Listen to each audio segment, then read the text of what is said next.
সালামু আলাইকুম গাইজ, আশা করি সকলে অনেক ভালো আছেন। দেখতে পাচ্ছেন আমি ডগসের অ্যাকাউন্টে রয়েছি। এখানে আমাদের প্রত্যাশিত অপশনটি কিন্তু চালু হয়ে গেছে। এখানে এখন এই যে ডিপোজিট এক্সচেঞ্জে ক্লিক করলে আপনার যে অ্যাসেটটা রয়েছে এটা আপনি উইথড্র করতে পারবেন। তো এখানে ডিপোজিট এক্সচেঞ্জ আমি ক্লিক করে দিলাম। এখানে তিনটি অপশন দেখতে পাচ্ছেন, একটি এক্সচেঞ্জ, একটি ওয়ালেট ইন টেলিগ্রাম, আবার এখানে দেখতে পাচ্ছেন non custodial wallet available after the listing. এটা লিস্টিং হওয়ার পরে এটা শো করবে আর কি। তো এখানে ওয়ালেট ইন টেলিগ্রাম এটাতে আমি ট্রাই করেছিলাম।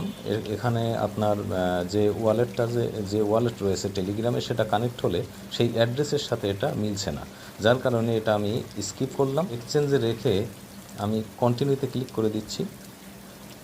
এখন দেখতে পাচ্ছেন এখানে OKX ডিপোজিট এক্সচেঞ্জ লেখা রয়েছে, এখানে বাইবিটের ডিপোজিটের অপশনটা দেখা যাচ্ছে।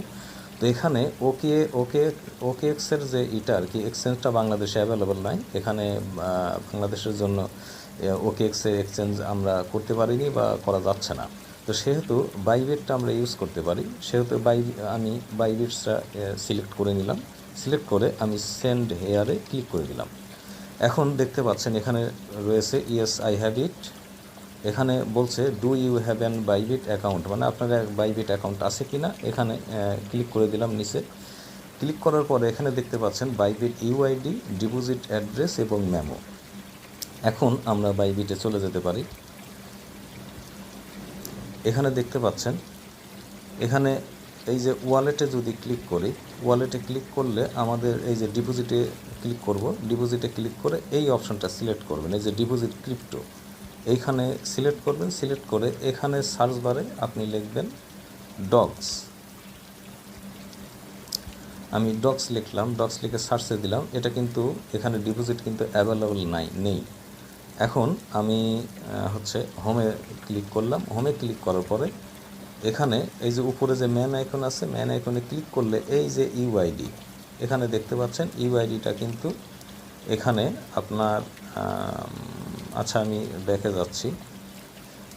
এইখানে এই যে কপি অপশন আছে, কিন্তু এই কপিতে ক্লিক করলেই দেখুন কপি সাকসেসফুলি এটা কপি হয়ে গেল, এটা ইউআইডি। আচ্ছা, এখন এখানে আপনার যদি ডিপোজিটে অ্যাসেটে ক্লিক করেন, ডিপোজিটে ক্লিক করেন, আমি ডিপোজিট ক্রিপ্টোতে এটা সিলেক্ট করতে হবে। এখানে ডগস লিখলে কিন্তু যখনই এখানে ডগস লিখবেন, আপনি ডগস লিখে আপনি সার্চ দিলে কিন্তু এখানে ডগসের যে অ্যাড্রেসটা সেটা এখানে দেখা যাবে এবং নিচে দেখতে পাবেন মেমো নাম্বার। ঠিক আছে, বি কেয়ারফুল। এটা এই মেমো নাম্বারটা কিন্তু অবশ্যই আপনাকে দিতে হবে, না হলে কিন্তু আপনার অ্যাসেটটা আপনি হারিয়ে যাবে, আপনি এটা রিকভার করতে পারবেন না। তো এখানে অ্যাড্রেসটা দেবে, সেই অ্যাড্রেসটাও দিবেন এবং তার নিচে মেমো থাকবে, সেই মেমোটা দিবেন। এখানে ধরুন আমি এই ইউআইডিটা আমি এখানে দিয়ে দিলাম, ইউআইডিটা এটা দিয়ে দিলাম। এখানে দিতে হবে অ্যাড্রেস, রিসিভ অ্যাড্রেস। ঠিক আছে, ডগস ডিপোজিটের যে রিসিভ অ্যাড্রেস সেটা দিবেন এবং মেমো নাম্বারটা এখানে দিবেন। দিলে আপনার এই সেন্ড যে অপশনটা দেখতে পাচ্ছেন এটা কিন্তু চালু হয়ে যাবে। সেন্ডে ক্লিক করলে কিন্তু আপনার বাইবিটে এটা ডিপোজিট হয়ে যাবে।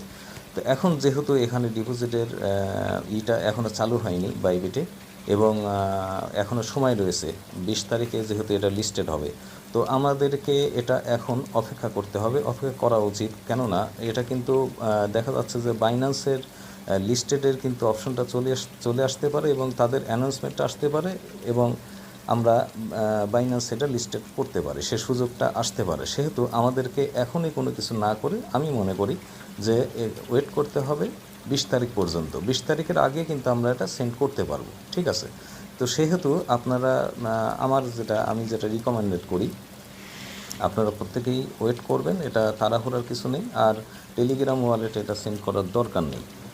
টেলিগ্রাম ওয়ালেটে সেন্ড করলে আমি দেখেছি এটা মানে তাদের যে সিস্টেমটা, সেই সিস্টেমটা কাজ করছে না। আমি এখানে টেলিগ্রামে যদি সিলেক্ট করি, কন্টিনিউতে ক্লিক করে দিলাম, এখানে বলছে ওপেন ওয়ালেট ইন টেলিগ্রাম। আমি এখানে ক্লিক করে দিলাম। দেখুন এটা কিন্তু ওপেন হচ্ছে। ঠিক আছে, ওপেন হচ্ছে। আমি এখানে ক্লিক করলে কিন্তু এটা কাজ করছে না, এখানে কোনো সিলেক্ট কিন্তু এখানে করে না। আমি এটা ধরুন এই কানেক্টে ক্লিক করে দিলাম। দেখুন এখানে কিন্তু রিটার্ন টু ডক্সে যেতে বলছে, আমি রিটার্ন টু ডক্সে চলে এসেছি। আচ্ছা, এখানে as a keep you going, এটা এখানে কিপ ইউ গোয়িং আমি ক্লিক করলাম। এখন যদি আমি এখানে কনফার্মে ক্লিক করি তাহলে কিন্তু এটা উইথড্র হয়ে যাবে, অথচ এটা কিন্তু আমি এটা কেটে দিলাম ডক্সের যে অ্যাকাউন্টে, সেটা আমি ব্যাক যাচ্ছি আর কি। এখানে আমার যে অ্যাড্রেসটা রয়েছে এটা কিন্তু কানেক্ট রয়েছে আমার টোন কিপারের সাথে, তাহলে সেটা আমি কনফার্ম করলে সেটা কোথায় যাবে এটা কিন্তু অনিশ্চিত। সেই কারণে এই অপশনটা এগুলো আমার মনে হয় এগুলো ইউজ করার দরকার নেই।